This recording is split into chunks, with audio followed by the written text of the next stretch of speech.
Salam sejahtera dalam kasih Kristus, jumpa lagi di channel ini. Kali ini kita akan membahas Mazmur pasal 34, ayat 1 sampai ayat yang ke-23. Sebelum kita membaca dan merenungkannya, mari kita berdoa. Ya Bapa Allah yang Maha Kuasa, inilah kami anak-anak-Mu. Kami punya satu kerinduan saat ini mau belajar dari firman-Mu. Berkatilah pemirsa channel ini, berkati kami semua dengan kuasa-Mu, agar kami sungguh-sungguh mengerti firman-Mu dan dapat melaksanakan firman ini di sepanjang perjalanan kehidupan kami. Kami menyambut kewartaan firman saat ini dengan penuh sukacita di dalam nama Tuhan Yesus. Amin. Mazmur pasal 34 ayat 1 sampai ayat yang ke-23, judulnya dalam perlindungan Tuhan.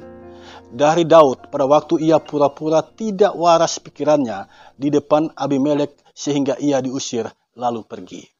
Aku hendak memuji Tuhan pada segala waktu, puji-pujian kepadanya tetap di dalam mulutku, karena Tuhan jiwaku bermegah, biarlah orang-orang yang rendah hati mendengarnya dan bersukacita. Muliakanlah Tuhan bersama-sama dengan aku, marilah kita bersama-sama memasyurkan namanya. Aku telah mencari Tuhan, lalu ia menjawab aku dan melepaskan aku dari segala kegentaranku. Tujukanlah pandanganmu kepadanya, maka mukamu akan berseri-seri dan tidak akan malu tersipu-sipu. Orang yang tertindas ini berseru dan Tuhan mendengar, ia menyelamatkan dia dari segala kesesakannya. Malaikat Tuhan berkemah di sekeliling orang-orang yang takut akan dia, lalu meluputkan mereka. Kecaplah dan lihatlah betapa baiknya Tuhan itu, berbahagialah orang-orang yang berlindung padanya. Takutlah akan Tuhan, hai orang-orang yang kudus, sebab tidak berkekurangan orang yang takut akan Dia. Singa-singa muda merana kelaparan, tetapi orang-orang yang mencari Tuhan tidak kekurangan sesuatu pun yang baik. Marilah anak-anak, dengarkanlah aku. Takut akan Tuhan akan kuajarkan kepadamu. Siapakah orang yang menyukai hidup, yang mengingini umur panjang untuk menikmati yang baik? Jagalah lidahmu terhadap yang jahat, dan bibirmu terhadap ucapan-ucapan yang menipu. Jauhilah yang jahat dan lakukanlah yang baik. Carilah perdamaian dan berusahalah mendapatkannya. Mata Tuhan tertuju kepada orang-orang benar dan telinganya kepada teriak mereka minta tolong. Wajah Tuhan menentang orang-orang yang berbuat jahat untuk melenyapkan ingatan kepada mereka dari muka bumi. Apabila orang-orang benar itu berseru-seru, maka Tuhan mendengar dan melepaskan mereka dari segala kesesakannya. Tuhan itu dekat kepada orang yang patah hati. Ia menyelamatkan orang-orang yang remuk jiwanya. Kemalangan orang benar banyak, tetapi Tuhan melepaskan dia dari semuanya itu. Ia melindungi segala tulangnya, tidak satu pun yang patah. Kemalangan akan mematikan orang fasik, dan siapa yang membenci orang benar akan menanggung hukuman. Tuhan membebaskan jiwa hamba-hambanya, dan semua orang yang berlindung padanya tidak akan menanggung hukuman.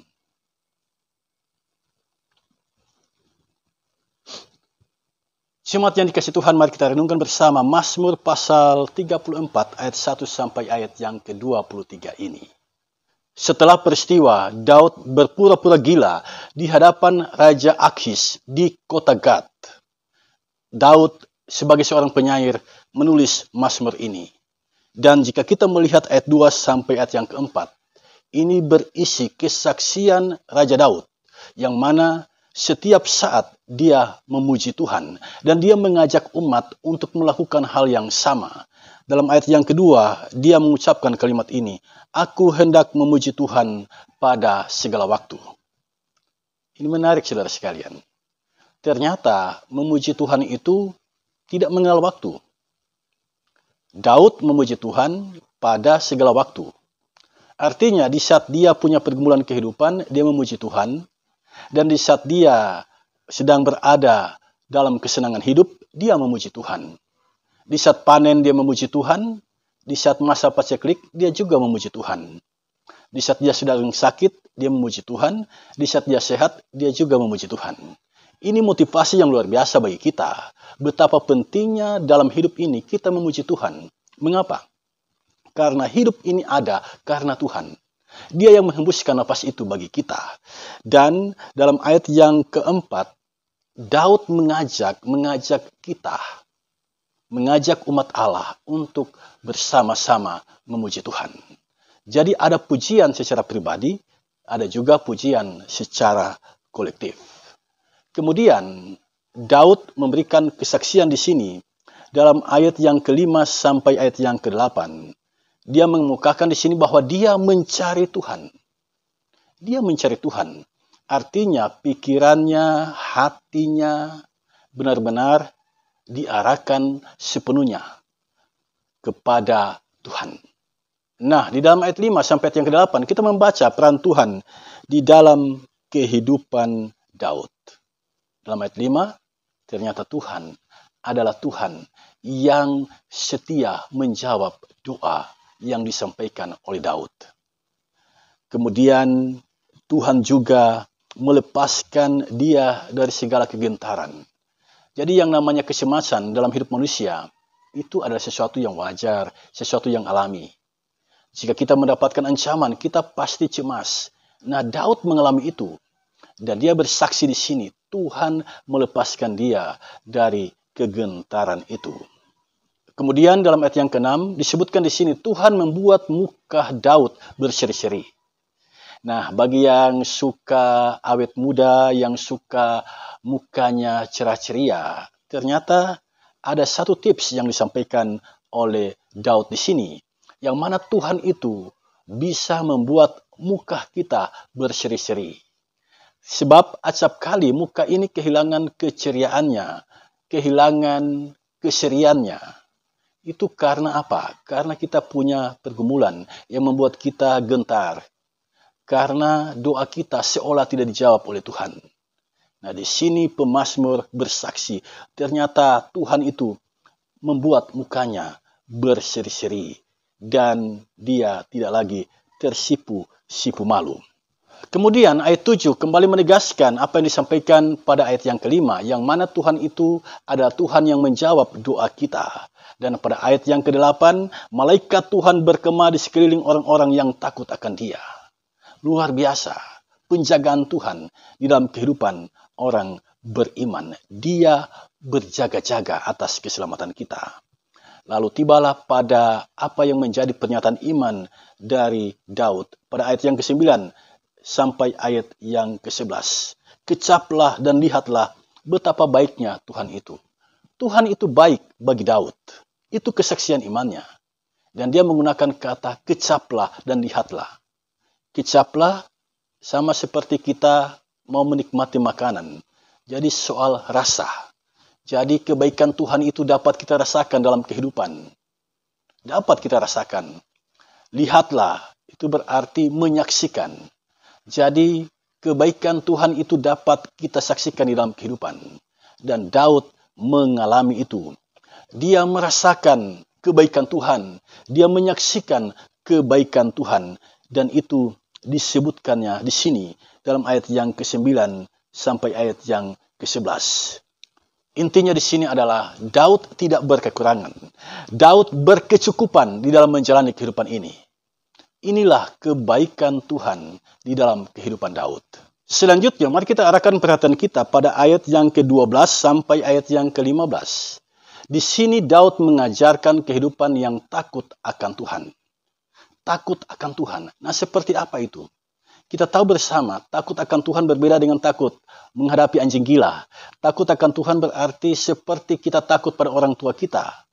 Takut itu segan, menaruh hormat kepada yang kita hormati atau yang kita junjung. Jadi kalau kita diminta untuk takut akan Tuhan, itu berarti milikilah rasa segan pada Tuhan, milikilah rasa hormat kepada Tuhan. Dan Daud mengajarkan kepada kita di sini, orang yang memiliki rasa segan pada Tuhan, yang memiliki rasa takut akan Tuhan, dia akan menjaga lidahnya terhadap yang jahat. Lidah ini harus dijaga. Jadi jangan gunakan lidah ini untuk memfitnah, jangan gunakan lidah ini untuk membuli, jangan gunakan lidah ini untuk menghakimi. Lidah ini dijaga agar tidak berbuat jahat. Kemudian menjaga bibir terhadap ucapan-ucapan yang menipu atau merugikan orang lain. Ini penting. Jangan karena mulut badan binasa. Jadi bibir itu, ucapan-ucapan kita maksudnya, itu harus dijaga. Berpikirlah sebelum bicara. Berpikirlah sebelum berucap. Itu adalah pola hidup orang yang takut akan Tuhan. Selanjutnya, mencari perdamaian. Itu berarti di dalam menjalani kehidupan sedapat mungkin berdamai dengan semua orang. Tidak suka mencari masalah. Tidak suka mencari keributan di dalam kehidupan. Kemudian dalam ayat 16 sampai ayat yang ke-23, sungguh luar biasa kebaikan Tuhan digambarkan oleh Daud di sini. Tuhan itu memperhatikan, Tuhan itu menentang orang jahat, Tuhan itu mendengar doa orang benar, Tuhan itu mengobati yang mengalami sakit psikis, Tuhan itu melepaskan orang benar dari kemalangan. Kemalangan mematikan orang fasik, tetapi kemalangan itu tidak mematikan orang benar karena Tuhan menjaga, melindungi dia. Orang yang berlindung pada Tuhan tidak akan mengalami hukuman. Nah, sekarang apa pelajaran yang dapat kita petik dari teks bacaan kita saat ini? Yang pertama, nyawa itu berharga. Demi menyelamatkan nyawanya, manusia rela melakukan apapun. Daud berakting untuk menyelamatkan nyawanya. Saudara, Daud berakting di antara orang Filistin. Ini baik atau tidak? Daud terjebak. Tidak ada jalan lain. Kalau mundur, Saul menanti, mau membunuh dia. Mau maju, mau kemana lagi? Orang Filistin mencurigai dia karena Daud telah membunuh pahlawan mereka, Goliat. Daud dalam posisi terancam. Lalu bagaimana dia menyelamatkan nyawanya? Daud bertindak cerdik. Dia memainkan perannya. Bertindak seolah-olah menjadi orang gila. Menggores gerbang kota dan membiarkan air liurnya menetes di janggutnya. Dan berhasil aktingnya itu. Berhasil. Raja Akhis dan rakyatnya mengusir Daud keluar dari kota Gad. Saya berimajinasi andai kata Daud ini hidup di zaman modern ini, dia pasti mendapatkan penghargaan sebagai pemain terbaik. Luar biasa. Dengan aktingnya dia bisa mempengaruhi raja, mempengaruhi orang Filistin, sehingga dia dilepaskan, sehingga dia diusir dari kota Gad. Dunia kita penuh dengan orang-orang yang suka berakting. Apalagi di lingkungan kekuasaan. Asal Bapak senang, itu melahirkan orang-orang yang suka berakting, suka bersandiwara, suka bermunafik. Asal kepentingan terpenuhi, orang tersenyum, tetapi senyum yang tidak tulus, senyum demi kepentingan. Nah, sapaan hangat yang muncul bukan berarti sapaan itu benar-benar tulus. Acap kali sapaan itu hanya basa-basi. Itulah kemunafikan, itulah akting, itulah sandiwara di dalam kehidupan ini. Ada share lagu yang mengingatkan kita, di hadapan manusia boleh kau bersandiwara, tetapi jangan kepada Tuhan. Pesan lagu ini bukan mengajak kita untuk bersandiwara, bukan. Tetapi lagu ini sesungguhnya mengatakan, di hadapan manusia boleh saja engkau bersandiwara. Tetapi di hadapan Tuhan, engkau tidak bisa bersandiwara. Karena Tuhan kita adalah Tuhan yang Maha Tahu. Jadi berhentilah berakting. Berhentilah bersandiwara di hadapan manusia. Tuhan Yesus mengajarkan kita, jika ya katakanlah ya. Jika tidak, katakanlah tidak.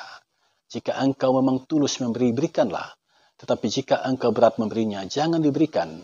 Sebab jika engkau memberikan, yang lahir adalah kemunafikan. Apa yang sudah engkau berikan itu, pasti akan diungkit lagi ketika ada permasalahan ke depan dengan orang yang menerima pemberian kita. Jadi, berhentilah bersandiwara. Jika engkau tersenyum di depan, tersenyumlah dengan tulus. Jangan tersenyum kemudian di belakang engkau menikam. Jika engkau menyampaikan kata-kata manis, sampaikan itu dengan tulus. Sebab di era sekarang ini ada banyak kata-kata manis yang tidak lagi tulus tetapi menjerumuskan. Berhati-hatilah. Daud berakting untuk menyelamatkan nyawa. Tetapi di era sekarang ini ada banyak orang berakting bukan untuk menyelamatkan nyawa. tetapi untuk kepentingan perutnya yang rakus, untuk kepentingan dirinya sendiri, lalu mengorbankan orang lain. Para pejabat yang tidak lagi menjabat pasti memahami tentang hal ini. Ketika engkau tidak lagi menjabat, engkau akan tahu mana sesungguhnya senyum yang tulus dan mana sesungguhnya senyum kepalsuan. Yang kedua, dalam situasi dan kondisi apapun, tetaplah bersyukur. Daud, walaupun dia dikejar oleh Saul, walaupun dia berhadapan dengan para musuhnya, yaitu orang Filistin di Gat, dan mereka berencana untuk menghancurkan dia, tetapi Daud tetap mengucap syukur kepada Tuhan dalam pujian pribadi kepadanya. Dan Tuhan menolong dia, Tuhan melepaskan dia dari pergumulannya. Jadi jika kita punya pergumulan kehidupan, betapa pentingnya pujian disampaikan kepada Tuhan. Betapa pentingnya kita mempersembahkan pujian kepada Tuhan. Karena ketika kita memuji, kita terhubung dengan Tuhan. Itu berarti di saat kita punya pergumulan kehidupan, Tuhan memperhatikan kita. Tuhan melihat kita. Tuhan akan menjawab setiap pergumulan kehidupan kita. Karena ketika kita memuji Tuhan, kita terhubung dengan Tuhan. Ada banyak orang dewasa ini melihat kebaikan Tuhan hanya dari sisi materi. Ketika panen misalnya, ketika naik jabatan, ketika mendapatkan harta, ketika mendapatkan uang yang banyak, itu dipandang sebagai kebaikan Tuhan baginya. Padahal ada dalam keseharian hidup kebaikan Tuhan yang acap kali tidak kita sadari. Nafas kehidupan, oksigen yang kita hirup, kekuatan, kesehatan yang kita miliki setiap hari. Semuanya itu adalah kebaikan Tuhan yang acap kali tidak kita sadari di dalam kehidupan ini. Yang ketiga, Tuhan itu penjaga kita. Perhatikan ayat 16 sampai ayat yang ke-23, digambarkan ada banyak kebaikan Tuhan di sana. Itu berarti di dalam menjalani kehidupan jangan cari penjaga lain. Andalkan Tuhan sebagai satu-satunya penjaga di dalam kehidupanmu. Penjaga kehidupan pribadimu, penjaga kehidupan keluargamu, penjaga kehidupan jemaat, penjaga kehidupan bangsa dan negara ini. Andalkan kuasa Tuhan. Nah, orang yang mengandalkan kuasa Tuhan sebagai penjaga dalam hidupnya, dia selalu memuji Tuhan dan tidak pernah berhenti berdoa. Tetapi acap kali kita kurang meyakini kuasa itu. Sehingga ada banyak orang yang mencari penjaga di luar Tuhan. Untuk menjaga rumahnya, untuk menjaga dirinya ketika dia berjalan jauh. Akhirnya orang Kristen jatuh pada dinamisme. Mengandalkan benda-benda tertentu, jimat-jimat tertentu sebagai penjaga di dalam kehidupannya. Saya mau katakan di sini itu adalah penyembahan berhala. Bangsa Israel dibuang dari tanah Israel menuju ke Babel. Itu semua terjadi karena bangsa Israel menyembah berhala. Yang keempat, pelajaran yang kita dapatkan dari teks bacaan kita saat ini, hiduplah takut akan Tuhan. Hidup yang menghormati Tuhan, menghargai Tuhan, ada rasa segan pada Tuhan. Dan di sini ada 3 hal yang disampaikan Tuhan kepada kita.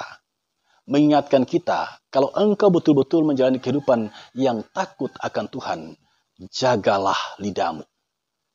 Lidahmu dijaga baik-baik, agar kata-kata yang keluar dari mulut ini adalah kata-kata yang memberkati, kata-kata yang mendatangkan spirit yang baik, yang baru bagi semua orang untuk bersemangat menjalani kehidupan.